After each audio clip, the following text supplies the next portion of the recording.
BCL এর দ্বিতীয় রাউন্ডে কাল সাউথ জোনের মুখোমুখি হবে ইস্ট জোন। সেন্ট্রাল জোনের বিপক্ষে লড়বে নর্থ জোন। তামিম ও মাহমুদুল্লাহর মাঠে নামার অপেক্ষায় সিলেট। বঙ্গবন্ধুর স্বদেশ প্রত্যাবর্তন দিবসে ঢাকার আর্মি স্টেডিয়াম থেকে হাতিরঝিল পর্যন্ত জমকালো ম্যারাথন। হাফ ও ফুল দুই ক্যাটাগরিতে অংশ নিলেন 600 দৌড়বিদ। ফেডারেশন কাপের রেফারিংয়ে অনিয়ম হলে তদন্ত করে ব্যবস্থার হুঁশিয়ারি সালাম মুর্শেদীর। মাঠ নিয়ে মন্ত্রণালয়কে কিছুই জানায়নি বাফুফে, বললেন প্রতিমন্ত্রী।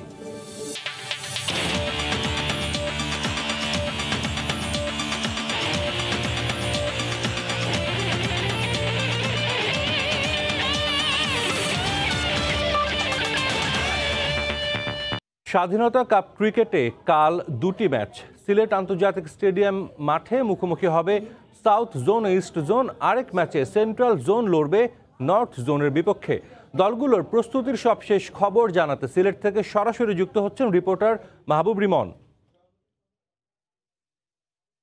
এবারের বিসিএলটা অর্থাৎ ইন্ডিপেন্ডেন্স কাপটা খুব বেশি আলোচনায়, সেটি হচ্ছে তারকার মেলা। ইতিমধ্যে কিন্তু এক রাউন্ডের ম্যাচ হয়ে গেছে, তবে তারকার মেলাটা কিন্তু আমরা সেভাবে দেখিনি। অর্থাৎ সাকিব আল হাসান, আশরাফুল, মুস্তাফিজ খেললেও কিন্তু তামিম ইকবাল এবং মাহমুদুল্লাহ রিয়াদকে আমরা দেখিনি। অবশেষে দর্শকদের যেই প্রতীক্ষা, সে প্রতীক্ষার অবসান হচ্ছে। আগামীকাল দ্বিতীয় রাউন্ডের খেলা, যে খেলায় কিনা তামিম ইকবাল এবং মাহমুদুল্লাহ রিয়াদ দুজনেই কিন্তু কালকে খেলবেন, এটা নিশ্চিত হওয়া গেছে। কালকে দুটো ম্যাচ সিলেট একাডেমি মাঠে এবং মূল মাঠে। সাউথ জোন এবং ইস্ট জোন পরস্পরের মুখোমুখি হবে এবং সেন্ট্রাল জোন মুখোমুখি হবে কিন্তু নর্থ জোনের। আপনারা জানেন যে সাকিব আল হাসান সেন্ট্রাল জোনের হয়ে গতকাল একটি ম্যাচ খেলেছেন। বল হাতে তিনি দুটো উইকেট দখল করেছেন, ব্যাট হাতে তিনি 35 রানের একটা মোটামুটি একটা ক্যামিও খেলেছেন। তার চেয়ে বড় কথা হচ্ছে মাঠে সাকিবের উপস্থিতিতে কিন্তু সেন্ট্রাল জোন 100 যে 77 রানের যে মামুলি টার্গেট, সে টার্গেটটাও কিন্তু প্রতিপক্ষের জন্য পাহাড় সম করতে পেরেছে। আজ আসলে কোনো দলের অনুশীলন ছিল না, ঐচ্ছিক অনুশীলন। অনেক ক্রিকেটারই ব্যক্তিগত অনুশীলন করেছেন। আমরা দেখেছি সৌম্য সরকারকে, আবু হায়দার রনিকে আমরা দেখেছি। সবশেষ খবর যুদ্ধ জানতে পেরেছি আজ বিকেল নাগাদ মাহমুদুল্লাহ রিয়াদ এবং তামিম ইকবাল দুজন সিলেটে নামবেন এবং আগামীকাল যে ম্যাচ রয়েছে দু দলের, তারা কিন্তু সে ম্যাচ খেলবেন। সাজিদ, একটা জিনিস বলে রাখতে চাই, এবারের যে বিসিএল সাকিব আল হাসান সেন্ট্রাল জোনের হয়ে খেলছেন, তামিম ইকবাল খেলবেন ইস্ট জোনের হয়ে এবং মুস্তাফিজ সাউথ জোনের হয়ে ইতিমধ্যে একটা ম্যাচ খেলে ফেলেছেন এবং মাহমুদুল্লাহ রিয়াদ যিনি কিনা নর্থ জোনের হয়ে খেলবেন। তো যেহেতু রাউন্ড রবিন লিগ পদ্ধতিতে খেলা হবে, প্রত্যেক দলের সঙ্গে একবার করে মুখোমুখি হবে, সেক্ষেত্রে কিন্তু বলা যায় যে কালকের ম্যাচ যদি সাকিবের সেন্ট্রাল জোন জিততে পারে, সেক্ষেত্রে 15 তারিখ যে ফাইনাল, সে ফাইনাল কিন্তু অনেকটা নিশ্চিত হয়ে যাবে। আরেকটা একটু বিষয় বলে রাখতে চাই, সিলেটে আমরা সবশেষ যে 4 দিনের বিসিএল হয়েছে, সেখানেও আমরা যেমনটা দেখেছিলাম যে এখানের উইকেটে কিন্তু খুব একটা রান হয়নি। প্রথম ম্যাচে অর্থাৎ গতকাল ওয়ানডে ফরম্যাটের যে ম্যাচটা হয়েছে ইন্ডিপেন্ডেন্স কাপে, সেখানেও আমরা কিন্তু দেখেছি খুব একটা রান হয়নি। একদল 177 করেছে এবং একাডেমি মাঠে কিন্তু 162 রান করেছিল।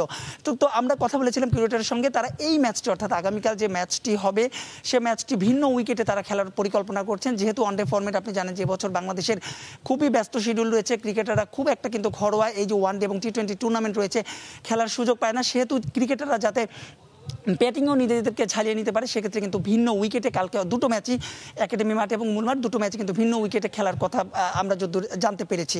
তো সাজিদ, এই ছিল আমার কাছে সিলেট থেকে সবশেষ। রিমন, আপনাকে ধন্যবাদ। দর্শক, সিলেট থেকে স্বাধীনতা কাপ ক্রিকেটের সবশেষ খবর জানাতে আমাদের সঙ্গে যুক্ত হয়েছিলেন রিপোর্টার মাহবুব রিমন। স্বাধীনতা কাপের সাউথ জোন আর নর্থ জোনের লো স্কোরিং ম্যাচেও আলাদা করে আলো ছড়িয়েছেন নর্থের উদীয়মান ওপেনার পারভেজ হোসেন ইমন। 54 বলে খেলেছেন 54 রানের ইনিংস। জানালেন ম্যাচ বাই ম্যাচ ভালো খেলে নজর কাটতে চান নির্বাচকদের, হতে চান টুর্নামেন্টের সেরা রান সংগ্রাহকদের একজন। সুযোগ পেলে জাতীয় দলে ওপেনিংয়ে দিতে চান আস্থার প্রতিদান।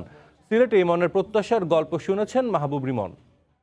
পারভেজ হোসেন ইমন অনূর্ধ্ব-19 বিশ্বকাপের দারুণ পারফরমেন্সে যিনি এসেছিলেন আলোচনায়, এরপর সময় গড়িয়েছে, নিজেকে করেছেন আরও পরিণত। বছরের শুরুটাও হলো দারুণ এক 50-তে। ইমন বিসিএলে দারুণ একটা 50 দিয়ে শুরু করলেন, বছরের শুরুটা কেমন হলো? অবশ্যই আমাদের জন্য ভালো হয়েছে। প্রথম ওডিআই ম্যাচটাই আমরা জিতছি, তো এই জায়গা থেকে ভালো লাগছে। তানজিদ তামিমের সঙ্গে তো আপনার রসায়নটা বেশ জমে উঠে, কেমন উপভোগ করলেন? আমাদের মধ্যে কমিউনিকেশনটা অনেক ভালো, যার কারণে একসাথে ব্যাটিং করতে মজা লাগে। গেল বিপিএলে নিশ্চয়ই আপনার সেই সেঞ্চুরি এখনও আলোচনায়, এবার বিপিএল নিয়ে আপনার প্রত্যাশাটা কি থাকবে? আমি আমার সেরাটা এখানে চেষ্টা করব, বাকিটাও এখানে দেখা যাবে। একাডেমি মাঠে আপনাদের মধ্য দিয়ে প্রথমবারের মতো কোনো প্রতিযোগিতামূলক ক্রিকেট মাঠে করালো এই সিলেটের একাডেমিতে, এটা নিয়ে আসলে অনুভূতিটা কেমন? মাঠটা ভালো আছে, খেলে মজা লাগছে, এটাই।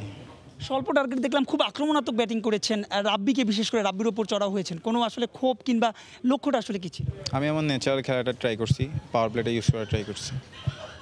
এ বছরটা বাংলাদেশের অনেক ক্রিকেট রয়েছে, সেক্ষেত্রে আসলে ওপেনিং নিয়ে আমাদের অনেক বড় একটা সমস্যা আছে, এগুলো কি ভাবেন জাতীয় দলে ফেরার কথা ভাবেন? কারণ আপনারা অনেক সতীর্থ জাতীয় দলে খেলছে, লক্ষ্যটা আসলে কি ঠিক করেছে? ওইভাবে চিন্তা করি না, আমি জাস্ট ম্যাচগুলোতে ফোকাস করতেছি, এখানে ভালো করলে অবশ্যই এখানে আমাকে পিক করবে। ওপেনিং নিয়ে কোনো পরিকল্পনা আছে কিনা? ওইটা তো অবশ্যই, আমি জাস্ট আমার এখন আপকামিং টুর্নামেন্টগুলোতে আমি জাস্ট কনসেন্ট্রেট দিচ্ছি। ধন্যবাদ ইমন, অনেক অনেক শুভকামনা আপনার জন্য। পূর্ণতা পেয়েছে সিলেট আন্তর্জাতিক স্টেডিয়ামের আউটার। মূল স্টেডিয়ামের মতো দুই পাশে আছে গ্রিন গ্যালারি, প্রেসবক্স, মাঠ, উইকেট সবই আন্তর্জাতিক মানের। সিলেট বিভাগীয় ক্রীড়া সংস্থার সাধারণ সম্পাদক শফির আলম চৌধুরী নাদেল বলছেন, আউটার স্টেডিয়ামেও আইসিসির ম্যাচ আয়োজনের আবেদন করা হয়েছে। শিগগিরই শুরু হবে ফ্লাড লাইটের কাজ। আর এই মাঠকে নিয়ে বড় পরিকল্পনা বিসিবির। নওশাদ আহমেদ চৌধুরীর ক্যামেরায় সিলেট থেকে মাহবুব রিমনের রিপোর্ট। দুটি পাতা একটি কুড়ি, সৌন্দর্যের অপার লীলাভূমি। ছবির মতো নয়, যেন ছবির চাইতেও বেশি সুন্দর পূর্ণভূমি সিলেট। সুরমা কুশিয়ারা বিধৌত এই নগরী বিখ্যাত আরও এক বিশেষ কারণে। কেন? সে গল্পই শোনাবো আজ। পাখির চোখে সিলেট আন্তর্জাতিক স্টেডিয়াম শুধু নামেই আন্তর্জাতিক নয়, পরিপাটি ছিমছাম। ঢাকা কিংবা অন্য আন্তর্জাতিক স্টেডিয়ামের আউটারগুলো হয়তো কাঁদে নীরবে, অথচ সিলেট স্টেডিয়ামের আউটার দেখে যে কেউই মুগ্ধ হবে। প্রথম দর্শনে বে ওভাল কিংবা মাউন্ট মঙ্গানুয়ের সঙ্গে মিল খুঁজে পেলেও অবাক হওয়ার মতো থাকবে না কিছুই। শুরুটা 2016 সালে 3 একর জায়গার উপর, যার পূর্ণতা পায় বছর দুয়েকের মধ্যেই। এখন এই মাঠে আছে 12টা উইকেট। অন্য সুযোগ সুবিধা বিবেচনা করলে যা এগিয়ে থাকবে দেশের অনেক স্টেডিয়াম থেকে। আমাদের প্রাথমিক চিন্তা ভাবনায় ছিল আউটার স্টেডিয়াম বা প্র্যাকটিস গ্রাউন্ডের আদলে আমরা কিছু করব, কিন্তু এই মাঠটি কোনো অংশেই ফ্লাড লাইট ছাড়া সবকিছুই কিন্তু প্রথম শ্রেণীর ক্রিকেট আয়োজন করার মতো রয়েছে। মুগ্ধতার এখানেই শেষ নয়, এই মাঠে একসঙ্গে অনুশীলন করতে পারবেন 60 জন ক্রিকেটার। পাশে কংক্রিটের 6টা উইকেট। ফ্লাড লাইট স্থাপনেও চলছে আলোচনা। আমরা সিলেট ইন্টারন্যাশনাল ক্রিকেট স্টেডিয়ামের গ্রাউন্ড টুর পাশে আমাদের একটি নির্ধারিত জায়গা রয়েছে, যেখানে ক্রিকেট বোর্ড ইতিমধ্যে ইঞ্জিনিয়ার আর্কিটেক্টদের সঙ্গে কথা হয়েছে। আমরাও কথা বলেছি যে আমাদের একটি একাডেমি ভবন নির্মাণের কাজ শুরু হয়েছে এবং তার পাশাপাশি এনএসসি সিলেটে 30 থেকে 40 জন খেলোয়াড় থাকতে পারে এই ধরনের একটা ডরমিটরিও করবে। ভবিষ্যতে হয়তো ফ্লাড লাইট হবে এবং আমাদের দেশে যদি টেস্ট ম্যাচগুলো হয় বা সিলেটে যে টেস্ট আসবে, আমার প্রত্যাশা বিসিবি হয়তো তার পছন্দের তালিকায় গ্রাউন্ড টুকেই অগ্রাধিকার দিবে। আউটারটা মনে ধরেছে বিসিবিরও। টুর্নামেন্ট কমিটির চেয়ারম্যানও ইঙ্গিত দিলেন ভবিষ্যতে এই মাঠে বাড়বে ম্যাচের সংখ্যা। ফুল ফ্লেজেড দুইটা পাওয়াতে it will be much easier এবং আই এম সার্টেন যে এখানে যে কোনো ইভেন্ট হলে সেটা ভিজিটিং সাইড হোক কোনো অথবা কোনো আইসিসি বা অন্যান্য ইভেন্ট হলো, এখানে ডেফিনেটলি রেগুলার খেলা থাকবে। বিসিএল এর চলতি আসরে নর্থ জোন ও সাউথ জোনের ম্যাচের মধ্য দিয়ে লিস্ট এ ম্যাচের অভিষেক হয়েছে সিলেটের আউটার স্টেডিয়ামের। মাহবুব রিমন, সময় সংবাদ, সিলেট। ফেডারেশন কাপ ফাইনালের খবর, গোল মিসের খেসারত দিল রহমতগঞ্জ। আর এই সুযোগ কাজে লাগিয়ে মৌসুমের দ্বিতীয় শিরোপা ঘরে তুলল ঢাকা আবাহনী। কলিন্দ্রেস রাকিব নৈপুণ্যে পুরান ঢাকার ক্লাবটিকে 2-1 গোলে হারিয়েছে আকাশে নীলরা। ফেডারেশন কাপে এটি আবাহনীর দ্বাদশ চ্যাম্পিয়নশিপ। চ্যাম্পিয়নশিপ পুনরুদ্ধারের আনন্দে মারিও লেমসকে শূন্যে ভাসালো আবাহনী সেনানীরা। পর্তুগিজ কোচও বিষয়টি উপভোগ করলেন। মৌসুমের শুরুতেই ব্যাক টু ব্যাক শিরোপা উপহার দিয়ে তিনিই যে তৈরি করেছেন ট্রেবল জয়ের সম্ভাবনা। অথচ ম্যাচের শুরুতে কমলাপুরের দৃশ্যপটটা ছিল সম্পূর্ণ ভিন্ন।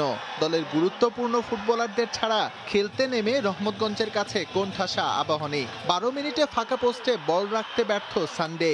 এর মিনিট দুয়েক পর সোহেলের নৈপুণ্যে এগিয়ে যেতে পারেনি জিলানির দল। ফাইনালের মঞ্চে আবাহনী প্রথম সুযোগ পায় 28 মিনিটে। কলিন্দ্রেসের বাড়িয়ে দেয়া বল হেড করে জীবনের পায়ে দেন জুয়েল, তবে 2 হাত দূরে থেকেও ফাঁকা পোস্টে নিশানা লাগাতে ব্যর্থ স্ট্রাইকার।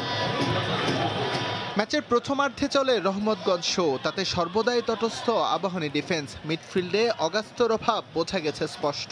আক্রমণে ডরিয়েলটন না থাকলেও কলিন্দ্রেস ম্যাজিক থেমেছিল না, তাতেই যোগ করার সময়ে লিড পায় লেমসের দল।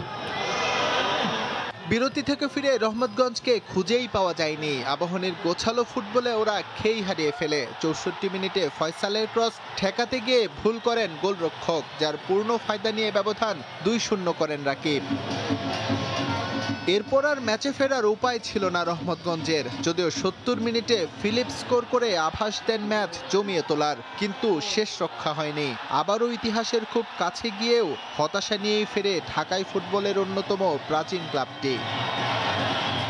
এস এম ইকবাল, সময় সংবাদ, ঢাকা। 2 মৌসুম পর ফেডারেশন কাপ শিরোপা উদ্ধার করতে পেরে উচ্ছ্বসিত আবাহনী ফুটবলাররা। সবার সম্মিলিত প্রচেষ্টায় এই সফলতা এসেছে বলে জানান তারা। পারফরমেন্সের ধারাবাহিকতা রেখে তাদের লক্ষ্য এখন ট্রেবল জয় করা। আমি এর আগে ফেডারেশন কাপ হ্যাট্রিক চ্যাম্পিয়ন হয়েছি, তো এখন আমার একটা স্বপ্ন, এখন ট্রিপল, 1 বছরে 3টা শিরোপা, এবং আমি চেষ্টা করব আমার নিজের সেরাটা দেওয়ার জন্য। Goal to try to win, never easy to win back to back, very hard, and my experience, I haven't won it before. Then we won the 2 first tournaments of the season. Of course the BPL is next. I think that's the main goal of the season. অনেক ভালো লাগতেছে আমার football ক্যারিয়ারের মধ্যে first back to back 2টা trophy, আর একটা trophy জেতার সুযোগ আছে লিগ, আমরা এটা জেতার জন্য ট্রাই করব 100%. I'm very happy. It's come to Bangladesh, to Dhaka. It's 2 tournament, 2 champion. This me come to Dhaka only for champion. Federation কাপে রেফারিং নিয়ে কোনো অনিয়ম হলে তদন্ত সাপেক্ষে তার ব্যবস্থা নেওয়া হবে বলে জানিয়েছেন লিগ কমিটির চেয়ারম্যান সালাম মুর্শেদি। এবারের টুর্নামেন্টে কিছু অনাকাঙ্ক্ষিত ঘটনা ঘটলেও আয়োজন সফল হয়েছে বলে দাবি তার। এদিকে মাঠ অনুপযুক্ততা নিয়ে সমালোচনা হলেও বাফুফে আনুষ্ঠানিকভাবে কিছুই জানায়নি, তাই ব্যবস্থাও নেওয়া হয়নি বলে জানান যুব ও ক্রীড়া প্রতিমন্ত্রী। একটা ঘটনাবহুল ফেডারেশন কাপের সফল সমাপ্তি, মাঠের অনুপযুক্ততা, হুট করেই ফিক্সচার পরিবর্তন, অতঃপর 3টি ক্লাবের ওয়াকওভার, এসব বাজে দৃষ্টান্ত স্থাপন হলেও শেষ পর্যন্ত টুর্নামেন্টে দাড়ি টেনেছে লিগ কমিটি। আলোচিত আসরে সবচেয়ে বেশি সমালোচনা কমলাপুরের মাঠ নিয়ে। একাধিক ক্লাব এই পিচে খেলতে আপত্তি জানালেও কিছুই করার ছিল না বাফুফের। মাঠ সংস্কারে যুব ও ক্রীড়া মন্ত্রণালয় বরাবর আনুষ্ঠানিক আবেদনও নাকি করেনি ফেডারেশন থেকে কোনো আপত্তি এখন পর্যন্ত আমি পাইনি যে এটি অনুপযুক্ত মাঠ। যদিও এই টুর্নামেন্টকে ঘিরে কয়েকটি ক্লাব ইতিমধ্যে নাম প্রত্যাহার করার কারণে এটি আসলে আলোচনা এসেছে। তবে ভবিষ্যতে যদি এটি নিয়ে কোনো আলোচনা হয় বা কোনো কিছু হয় যে আরও ভালো করে তৈরি করার বিষয়, অবশ্যই আমরা সে দেখব। শেষ বেলায় এসে ফেডারেশন কাপ সমালোচিত হয় রেফারিং নিয়ে। পেনাল্টি বাতিলের বৈধতা চ্যালেঞ্জ করে সাইড স্পোর্টিং ক্লাব সংবাদ সম্মেলন করে চিঠি দাগিয়েছে বাফুফে বরাবর। বিষয়টি অবশ্য গুরুত্বের সঙ্গে নিয়েছে লিগ কমিটির চেয়ারম্যান। দুটো সেমিফাইনালেরই মিনিটস অ্যান্ড মোমেন্টস প্রত্যেকটা রেকর্ড করে আমি আমাদের রেফারিজ কমিটির যিনি দায়িত্বে আছেন তাকে বলেছি, ওনারা রেডি করেছেন। সেইগুলো দেখে যদি কোনো ধরনের ত্রুটি থেকে থাকে সেগুলো ব্যাপারে আমরা সংশোধন করা ছাড়াও যদি এটা আনইনটেনশনাল মিস্টেক হয় সেটা একটা জিনিস, যদি আমরা মনে করি না এটা ইন্টেনশনাল মিস্টেক, অবশ্যই সেটার ব্যাপারে আমরা ব্যবস্থা নিই। ফেব্রুয়ারির দ্বিতীয় সপ্তাহে শুরু হচ্ছে প্রিমিয়ার লিগ। মাঠ স্বল্পতায় ম্যাচ থাকছে না ঢাকায়, তবে ভবিষ্যতের কথা ভেবে কমলাপুর নিয়ে বিকল্প ভাবনা আছে বাফুফের। যদি এখানে প্লেয়াররা মনে করে বা আমাদের খেলার অনুপযুক্ত হয় তাহলে আমরা অবশ্যই এটাকে আইদার গ্রাসে নিয়ে যাব, না হলে আমরা অ্যাস্ট্রোটার্ফ নিট করব। এস এম ইকবাল, সময় সংবাদ, ঢাকা। প্রস্তুতিতে ঘাটতি থাকায় কমনওয়েলথ গেমসের মতো বড় আসরে সেরাটা দেওয়া সহজ হবে না বলে আক্ষেপ বাংলাদেশের অ্যাথলিটদের। তবে পর্যাপ্ত অনুশীলন আর টুর্নামেন্টে অংশ নিতে পারলে আসরে গেলবারের রেকর্ড ছাড়িয়ে যাওয়া সম্ভব, বিশ্বাস ভারোত্তোলক মাবি আক্তার সীমান্তের। এদিকে গেমসের সাফল্য পেতে অ্যাথলিটদের উন্নত প্রশিক্ষণের ওপর গুরুত্ব দেওয়ার কথা জানিয়েছেন যুব ও ক্রীড়া প্রতিমন্ত্রী জাহিদ হাসান রাসেল। আগামী 28 জুলাই ইংল্যান্ডের বার্মিংহামে কমনওয়েলথ গেমসের 22তম আসরের পর্দা উঠবে। আসরকে সামনে রেখে এরই মধ্যে 25টি দেশ ঘুরে গেল 6 জানুয়ারি শ্রীলঙ্কা থেকে বাংলাদেশে আসে গেমসের কুইন্স ব্যাটন। বিকেএসপি ঘুরে বিওএ ভবনে ব্যাটনটি আসার পর এসএ গেমসের স্বর্ণপদক জয়ী 12 অ্যাথলেটকে সঙ্গে নিয়ে ক্রীড়া প্রতিমন্ত্রী সহ বিওএ কর্তারা উল্লাসে মেতে ওঠেন। কমনওয়েলথ গেমসের মতো বড় আসরের কুইজ ব্যাটনের রিলেতে প্রতিনিধিত্ব করাকে সবচেয়ে বড় কৃতিত্ব হিসেবে দেখছেন মাবি আক্তার সীমান্ত, রোমান সানারা। আমরা অনেক দূর থেকে দেখি, বাট মশালের মতো একটা ছোট একটা জিনিস নিজে হাতে নিয়ে পুরো দেশে রাস্তায় র্যালি করা, এই জিনিসটা অনেক বড় একটা প্রাপ্তি। খেলতে তো পারলাম না, কিন্তু যে মশালটা নিতে পেরেছি এটাই সব থেকে মনে করি আমার জন্য বর্তমানে এখন একটা প্রাউড মোমেন্ট, আর এটা আসলে আমার জন্য অনেক হ্যাপি মোমেন্ট। কমনওয়েলথ গেমসের এবারের আসরে 5টি ডিসিপ্লিনে অংশ নেবে বাংলাদেশ, যেখানে সাঁতার, অ্যাথলেটিক্স, বক্সিং, জিমন্যাস্টিক ও রেসলিং এর ইভেন্টগুলোতে লড়বে লাল সবুজ অ্যাথলেটরা। যদিও এবার দেশের সম্ভাবনাময়ী ডিসিপ্লিন শুটিং, আর্চারি নেই কমনওয়েলথ গেমসে, তারপরও হকি এবং ভারোত্তোলন ডিসিপ্লিনে কোয়ালিফাই করার সম্ভাবনা রয়েছে বাংলাদেশের। তাই তো এবার সুযোগ পেলে গেলবারের রেকর্ড ছাপিয়ে যেতে চান ভারোত্তোলক সীমান্ত। যদি আমরা যাই, সবাই চেষ্টা করব নিজের ব্যক্তিগত যেটা আছে পারফরমেন্স ব্রেক করার জন্য। হোপফুলি এবারের কমনওয়েলথ গেমসে ওটা সফলভাবে শেষ হবে। কম্পিটিশনে অ্যাটেন্ড না করলে অল লেভেল কম্পিটিশনে এক্সপিরিয়েন্স লেভেল, কনফিডেন্স লেভেল কখনোই হবে না। এদিকে বড় আসরের জন্য এখনো প্রস্তুতি পর্যাপ্ত নয় বলে আক্ষেপ রয়েছে অ্যাথলিটদের কণ্ঠে। তাই গেমসে সাফল্য পেতে খেলোয়াড়দের উন্নত প্রশিক্ষণের উপর গুরুত্ব দেওয়ার কথা জানিয়েছেন যুব ও ক্রীড়া প্রতিমন্ত্রী জাহিদ আহসান রাসেল। কিছু ফেডারেশনের অলরেডি একটা টাইম বেঁধে দেওয়া হয়েছে, এই মাসের সম্ভবত 15 তারিখের মধ্যে তারা প্র্যাকটিস শুরু করবে। আমরা আশা করছি যে এই কমনওয়েলথ গেমসে, 22তম কমনওয়েলথ গেমসে 5টি ইভেন্টে আমরা অংশগ্রহণ করতে যাচ্ছি। অবশ্যই আশাহত করবে না যে আমরা যাতে করে অন্য গেমসগুলো ইভেন্ট থেকেও যাতে আমরা পদক পাই। কমনওয়েলথ গেমসের 22তম আসর থেকে পারফর্ম করে দেশের জন্য পদক বয়ে আনবে লাল সবুজ জার্সিধারীরা, এমনটাই প্রত্যাশা সবার। দীপু, সময় সংবাদ, ঢাকা। রাজধানীর হাতিরঝিলে অনুষ্ঠিত হলো বঙ্গবন্ধু শেখ মুজিব ঢাকা আন্তর্জাতিক ম্যারাথন। হাফ ও ফুল এই 2 ক্যাটাগরিতে অনুষ্ঠিত হয়েছে এবারের প্রতিযোগিতা। অংশ নেন বিভিন্ন দেশের 600 দৌড়বিদ। রাজধানীর আর্মি স্টেডিয়াম সূর্য ওঠার আগেই জেগে ওঠে। সবার আগে টাচলাইন স্পর্শ করার নেশায় ওরা ঘুরে বেড়ায় দেশ দেশান্তর, দৌড়ে পাড়ি দেয় মাইলের পর মাইল। অভিন্ন লক্ষ্যে প্রায় 600 অ্যাথলিট এখন বাংলাদেশে। বঙ্গবন্ধু শেখ মুজিব ম্যারাথন শুরুর আগে মনে চাপা উত্তেজনা। আমি রাতে ঘুমাইতেই পারি নাই, আমার খুব উত্তেজিত। আমি এটা ফার্স্ট পার্টিসিপেট করতেছি। আমি পারি, কেন পারবো না? আমি অনেকগুলো পার্টিসিপেট করছি। ভালো লাগছে খুব, একটা ফেস্টিভ্যাল মুডে আছি। কম্পিটিশন অনেক বেশি, বুঝতে পারতেছি না। I am very happy for still here in Bangladesh. This is second time. 3, 2, 1. পাথুরে শহরে যখন সবাই ঘুমিয়ে, তখন তাদের গন্তব্য আর্মি স্টেডিয়াম থেকে হাতিরঝিলে। পাড়ি দিতে হবে কমপক্ষে 21 কিলোমিটার। আমি সিলেট থেকে আসছি, 21 কিলো না, আমি 50 কিলো আল্ট্রা ম্যারাথন দিছি। ফুল ম্যারাথনে পুরো হাতিরঝিল চক্কর দিলেন 5 বার। এ সময় রাজধানীর অনেক রাস্তা বন্ধ থাকায় ভোগান্তিতে পড়েন অনেক যাত্রী। তবুও কিশোর, তরুণ, বয়োজ্যেষ্ঠরা এর মাঝেই প্রাণ খুঁজে ফেরেন। আমার বয়স 71, আমি মূলত সুস্থ থাকার জন্য দৌড়াই। বাংলাদেশে এখনো স্পোর্টস মেটেরিয়াল বা রানিং গিয়ারের দাম চরম। আমাদের শুল্ক মনে হয় প্রায় 28 থেকে 30%। এটা আমি আমাদের ক্রীড়ামন্ত্রীকে বলবো যে এটা যদি যাতে কমানো যায়। শত শত প্রতিযোগীর ভিড়ে 2 ঘন্টা 9 মিনিট সময় নিয়ে ছেলেদের ফুল ম্যারাথনে বিজয়ী কেনিয়ার ভিনসেন্ট রনো। বাংলাদেশি ক্যাটাগরিতে প্রথম আসিফ বিশ্বাস। সেনাপ্রধান তাদের পুরস্কৃত করলেন। পুরো পথ পাড়ি দিতে আমার 2 ঘন্টা 9 মিনিট সময় লেগেছে, আর পুরো জার্নিটাই ব্যাপক আনন্দের ছিল।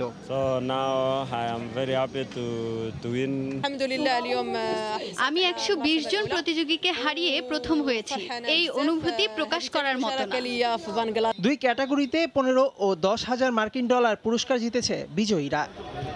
বঙ্গবন্ধু স্বদেশ প্রত্যাবর্তন দিন লন্ডন এবং সিডনি ম্যারাথনের আদলে করা হলো এই ঢাকা আন্তর্জাতিক ম্যারাথন।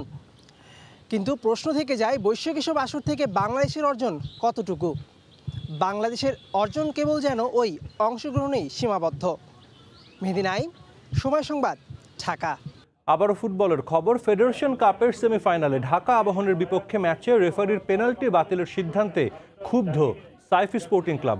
এমন পক্ষপাতদুষ্ট সিদ্ধান্ত কেন দিলেন রেফারি, তা জানতে চেয়ে দেশের ফুটবলের সর্বোচ্চ সংস্থার কাছে চিঠি দিয়েছে তারা। বাফুফের কাছ থেকে স্পষ্ট কোনো জবাব না পেলে নেওয়া হবে পরবর্তী পদক্ষেপ। ফুটবল ফেডারেশনের কাছে 2টি দাবিও জানিয়েছেন সাইফের ব্যবস্থাপনা পরিচালক নাসির উদ্দিন চৌধুরী।